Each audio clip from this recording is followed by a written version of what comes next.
Hi guys, welcome to my YouTube channel all about self-growth, self-worth, how to heal the broken heart, how to open the heart, how to listen to your heart, how to find your better self and become your true goddess.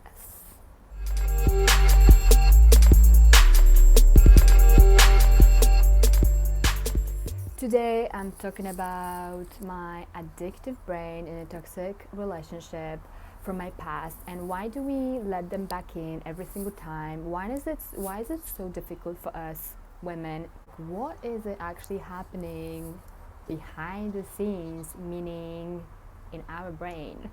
So in my last video, I was talking about why men come back to us, why they have this pattern of coming back like a boomerang. And we discussed that this is because they are stuck in their own toxic pattern, and that's how they process, or rather not process, their emotions at all, and that's why they keep coming back for more and more, and they just not able to channel their emotions, and they do all the things that they shouldn't be doing.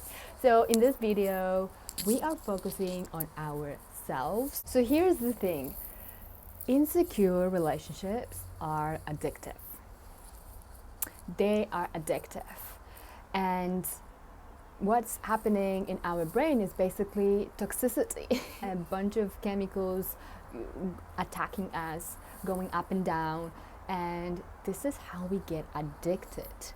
And it's funny because, it's not funny at all, but every time we think about addiction, we think about drugs, and we think about smoking, and we think about all of those very common known examples.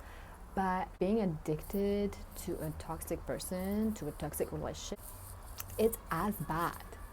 So this is just like the awareness we should really be sharing with each other, because there are ways to get out of it, to be smarter than your mind, okay? To really separate yourself from your mind, from what is happening in your body, in your mind. Like, you are total separate. You are you. Like, nothing that is happening to you, nothing that is happening in your in your mind, like your thoughts, like your feelings, they are not you. You are able to completely separate yourself as the consciousness and awareness. You are able to look at all of that and be in control. Maybe you are the one who is putting all your energy into a relationship. You are ready to do anything for him, and for some reason he's not doing the same for you. He is even pushing you away. The more you try, the more you want to fix things and try things to work it out, like he is actually backing off. And that is very common, because we have those attachment styles, and one of the attachment styles is anxious attachment style. That is basically someone who is very needs the confirmation of the relationship all the time, and you feel like you're gonna lose him, you're gonna be abandoned by him, and you going crazy in your head thinking, this time this is over. And I remember this was me, like every single time. This time this is really over. This time he hadn't replied for 2 days. Oh my god, this is it and then always came back, of course, but in my mind every single time it was over, and I was terrified, and I was in pain, and I was stressed. So I was super high on the good hormones, on a good feeling I had with him, even though it was very insecure. And then what would happen, he would push me away, and I would all of a sudden had this stress all over my body, really high level of cortisol, and I would basically be in pain. So his attachment style might be the avoided one. So he avoids deep emotions, and therefore he pushes you away. So this is why he pushed me away, right? Because maybe in his childhood he didn't have that emotional availability from the caregiver, and this is how he thinks the love should be. that, you know, you basically back off from anything deeper and anything that requires him to really commit and really invest emotionally.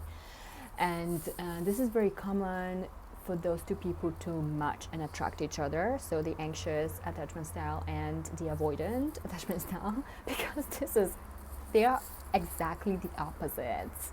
The anxious one wants that person all the time, is ready to do anything, work for it. That other person, the avoidant one, as much as he actually loves it, he loves the idea, there's so much sacrifice for him, but this is just the idea in his head. He is not able to be open to receive it. And also, you know, even if he would be secure attachment and I would be still anxious, like that also requires a lot of work for me to do and for him to support me in this, you know. So there is always work, even if one person is not where he or she should be. The awareness is needed in every case. And obviously I didn't have the self-awareness back then, and I didn't know. I just thought he was an asshole, you know. And yeah, sometimes he was, and he still is probably, but you know, it's just because he is so broken and blocked probably to the idea of getting in touch with those pieces inside of him that needs healing. And this is the most common issue in men who do not want to go there. They might not want to go to the dark places inside of them to actually feel the pain and heal the pain, so they can be good for other people, they can be good in relationships. And that is the problem, you know, for them to figure it out and to work on. But you know, in my case, it took me 5 years to realize what was happening. It's a long time. And you know, I was in my mid-20s, mid-20s when it started, and I just carried that pattern with me. I think only like after 2-3 years I was like getting that thought, I might be just addicted to that roller coaster, because what was happening was the dopamine spikes in my brain was getting me high. And in that moment, I didn't care about anything but him and being with him and getting that what I wanted. Literally anything, nothing mattered. When you're like getting ready for that big party, and like you have this outfit and you have everything prepared and nothing matters but this party, I remember, and like there are like no worries because you have this party that you look forward to, which is insane and funny. But this is exactly how it felt, you know. As soon as I knew I was getting my high, and when I knew the date and everything, and I knew, you know, we are in that happy phase and everything is okay for the time being, I was walking like a high person. That made me do crazy things. I made some crazy decisions, like in an instant of this emotion, right, that came of this high. Like I remember one time I booked a flight to go see him, like literally next day to another country, just for like 5 hours, and it was not even easy connection.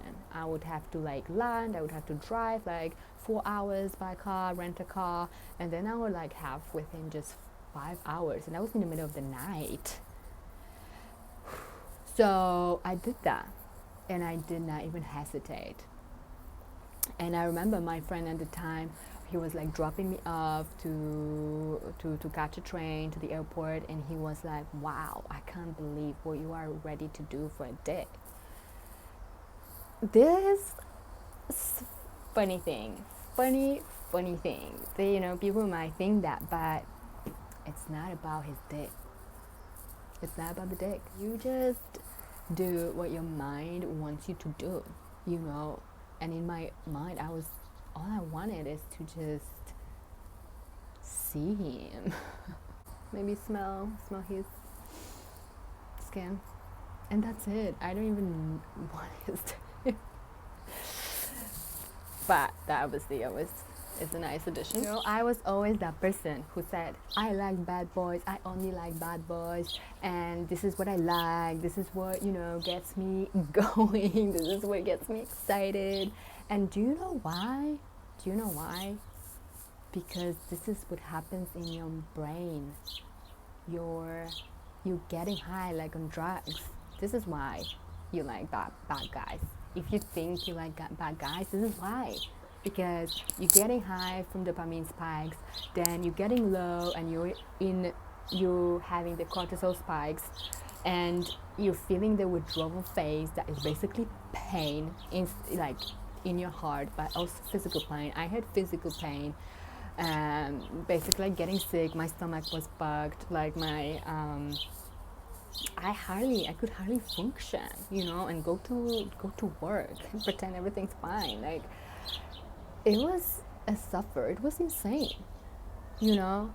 And this is why we let them in, because we want this pain to be gone. We just looking forward to when is he coming back. Okay, we're looking forward to that moment when he actually comes back and apologizes. Is this right? Because you are like, you're not gonna speak to him first. Like, if you are like me, you're not gonna speak to him after he hurt you. I'm not gonna speak to him after he pushed me away. That is not my thing. It's not my style. And maybe you are like me, or maybe you're not like me, and you actually attack him, you know, with messages and calls, and he just like disappears, you know, even more. Like, maybe he blocked you even. And then after months, he comes back, right? He comes back and you're like, oh, yeah, that's what I was waiting for. And even if, you know, in your mind, you're kind of like, yeah, I'm over it. Like, and you just like have this guard on, and like, now you have to make it up to me, you know? Or now I'm not letting that go that easily, you know, the argument. And you have to really work for it. As he says what you want to hear, and you're kind of back to where you were. You know, and it's a circle. And nothing changes. It gets even harder. The longer you do it, the harder it gets. And that's how your brain is hooked.